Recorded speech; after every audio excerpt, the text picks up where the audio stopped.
guys, what's up? This Mavin na yung back. So it's been a long time since nung last sit-on video ko. Hindi ko na actually maalala kasi sobrang na-busy ako this past few years. Lalo na nung last semester ko nung undergrad and nung review season ko for the board examination. But finally guys, I can say na CPA na tayo. Ayan, so sobrang saya ko lang kasi dati pangarap ko lang to nung college ako. And ngayon, na-achieve na natin yun. And today guys, since tradition na sa channel ko ang magbigay ng tips, so I just want to share lalo na sa mga future board takers dyan, especially aspiring CPAs, yung mga nakatulong sa akin para pumasa ng board exam. But disclaimer lang guys, these are all of my personal experiences, so this may or may not work for you. So number 1 guys is make your own study routine. So normally I study 8 to 10 hours a day, so it depends kung ilang video lectures or lessons yung kailangan kong matapos or target kong ma-accomplish within the day. So I usually start at 8 AM in the morning. So gusto ko kasi guys sanayin yung sarili ko na gumising ng maaga. Since yung actual board exam guys ay from morning to afternoon. So para sa mismong board exam, hindi na ako mahirapan mag-adjust. Kasi yun yung nagiging problem ko guys once na mabaliktad yung body clock ko. Kaya as much as possible, dinatry ko talagang gumising ng maaga para mag-aral. So dati pala guys, nung undergrad ako, hindi ako fan ng sa labas nag-aaral. So I usually study lang sa bahay. But nung board exam preparation ko, I usually study outside, whether it be sa school library namin, sa cafe, or kaya sa study hub. So for me kasi guys, mas namomotivate ako mag-aral and mas hindi ako inaantok considering na may nakikita din akong ibang tao, usually my co-students na nag-aaral din. So parang wala kang choice guys kundi mag-aral kasi pag tumingin ka sa paligid mo, lahat talaga sila nag-aaral. So parang mas mapupush ka pa.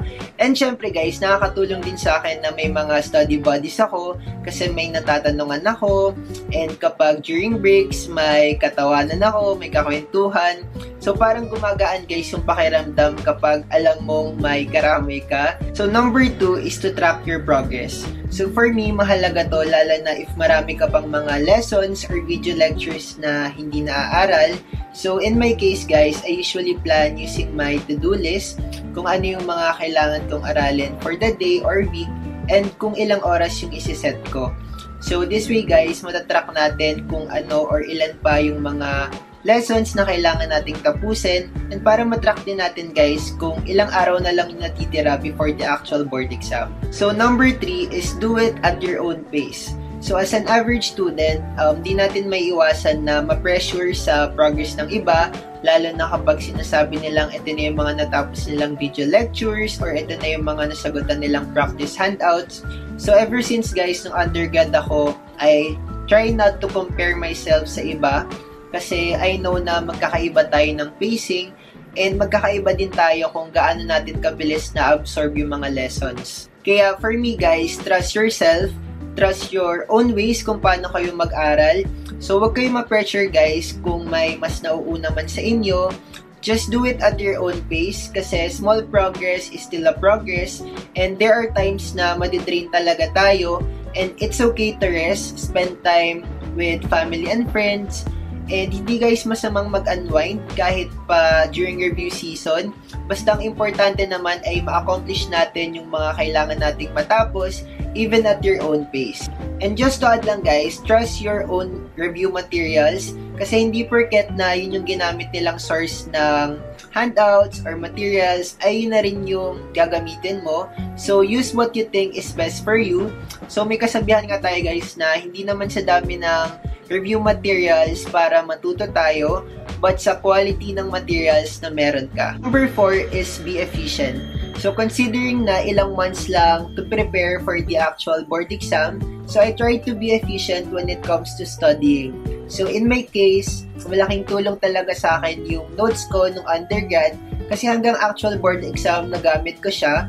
So as a past reviewee, super thankful ako sa college self ko na naging masipag ako mag-note-taking kasi hindi na ako nahirapan guys na mag-note-taking ulit and mag-recall ng mga lessons during my board exam preparation.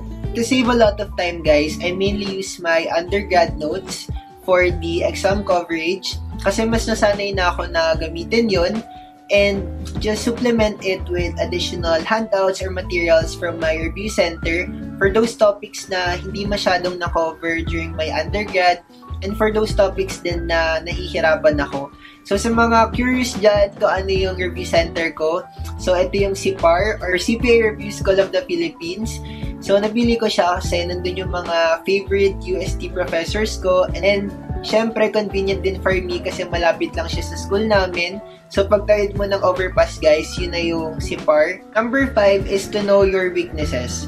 So, personally ako, lahat naman ng accounting subjects sa board exam, nahihirapan ako. Pero yung pinakahirap talaga akong aralin during my reviews period was yung RFBT.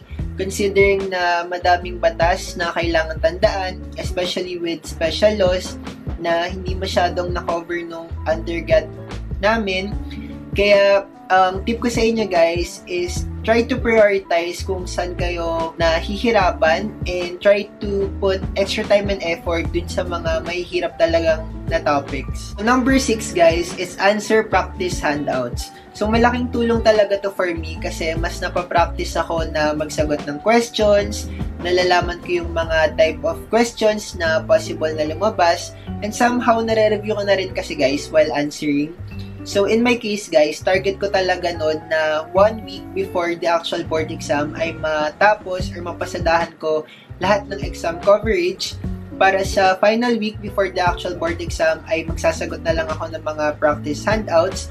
And sa mga reviewees pala or students na hindi enrolled sa review centers, huwag kayong mag-alala guys kasi marami namang mga generous students na nagbibigay or nagsishare ng mga reviewers nila or practice handouts. And marami ding mga Telegram groups ayan na nagsishare ng mga review materials. So I'll be leaving na lang din guys yung mga Telegram groups na mga sinalihan ko na nakatulong talaga sa akin during my review season. And additional tip lang pala guys, kapag nag-aaral kayo is try to master or try nyong intindihin talaga yung concept. Kasi kapag alam niyo yung concept guys, hindi na kayo mahihirapan na mag-solve ng mga accounting problems. And for the actual board exam guys, just a quick advice lang. So make sure na may enough rest, sleep, and nakakain kayo before the actual board exam kasi sobrang nakaka-drain talaga guys yung 3-day exam with 2 subjects per day.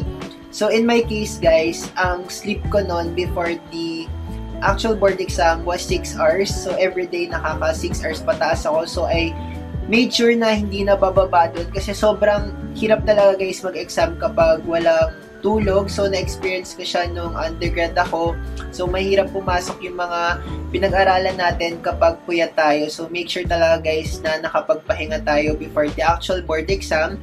And kung curious kayo guys kung anong araw ako pinaka-nahirapan was yung day 2, which is yung RFBT at saka tax. So, pinagsaway po talaga yung dalawang subjects na yun.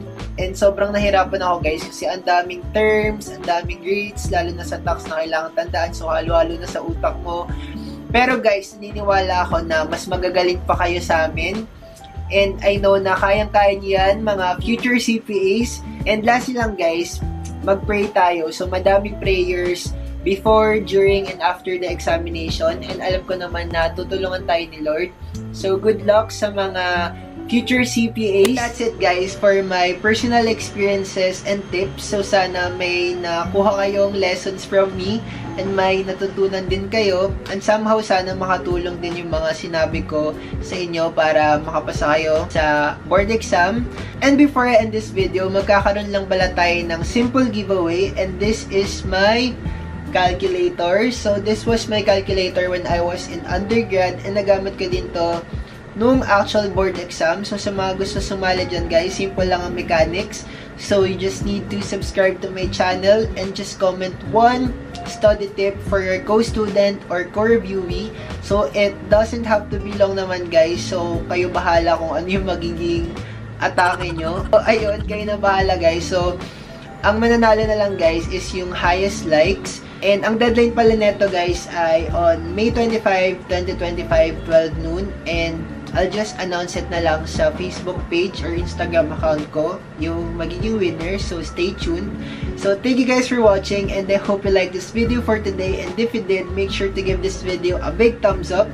And comment down below some topics that you want me to do in my next videos. And lastly, subscribe to my channel to be part of the #MarvelousFam and click the notification bell button to get notified whenever I post a new video. So see you guys in my next videos. Bye guys!